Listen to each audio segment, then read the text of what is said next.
Imagine this: you book a dream cruise, ready for sun-drenched decks and exotic ports of call. But what if that dream quickly spirals into a waking nightmare, a race for survival against an unseen enemy?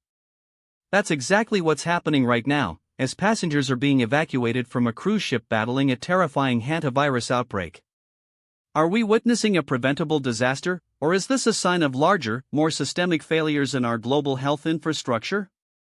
Before we dive into the chilling details, if you want to stay on top of everything happening in US politics and understand the real-world implications of global events like this, hit that subscribe button right now and leave a like. It really helps this channel grow and allows us to bring you these critical updates. According to reports from the Associated Press, the first planes carrying passengers off this ill-fated cruise ship have begun their journey from the Spanish Canary Islands. Spanish health authorities have confirmed that their own citizens were the first group to depart, a logistical challenge in itself, but one that pales in comparison to the underlying health crisis. This isn't just a minor inconvenience. Hantaviruses are a group of viruses carried by rodents that can cause severe, sometimes fatal, respiratory illness in humans. The thought of this spreading, especially in a contained environment like a cruise ship, is deeply concerning. The initial reports paint a grim picture.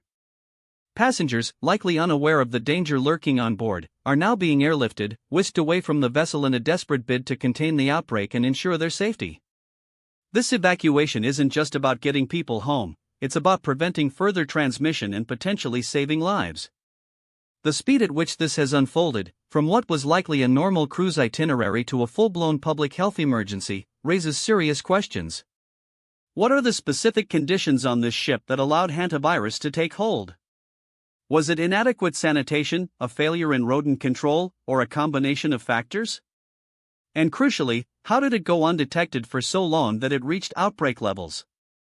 These are the questions that demand answers, not just for the passengers who were on board, but for anyone who has ever set foot on a cruise ship or any enclosed public space. The implications of this outbreak extend far beyond the individuals directly affected. This event is a stark reminder of the persistent threat of infectious diseases and the vulnerabilities that exist within our interconnected world. In the context of US politics, we often discuss border security, but what about the security of our health systems against threats that can arrive by air or sea, regardless of political boundaries? This incident forces us to consider the global health infrastructure, the preparedness of our own agencies, and the potential for similar outbreaks to occur closer to home, or even within our own borders. Who is being affected here? Beyond the passengers and crew, there's the broader impact on public trust in travel and leisure industries. Will this lead to stricter regulations for cruise lines? Will health screenings become more rigorous? And what about the economic consequences for the cruise industry, which is still recovering from previous global health challenges? These are not just abstract possibilities, they are real concerns that will shape policy and consumer behavior. The potential outcomes are significant. If this outbreak is not managed effectively, it could lead to widespread panic and further restrictions on travel. It could also put immense pressure on public health resources, both domestically and internationally. On the flip side, a well-handled crisis could lead to improved protocols and greater preparedness for future outbreaks.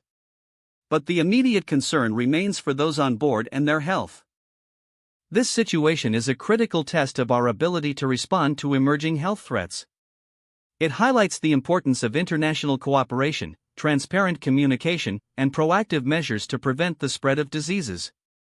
It also begs the question: are we doing enough to protect ourselves and our communities from the silent dangers that can lurk in seemingly innocuous environments? So, what do you think about this? Are cruise ships equipped to handle outbreaks like this, or are they walking petri dishes? Drop your opinion in the comments below. I read every single one. This is a developing story, and we'll continue to bring you the latest updates as they emerge. Stay informed, stay safe.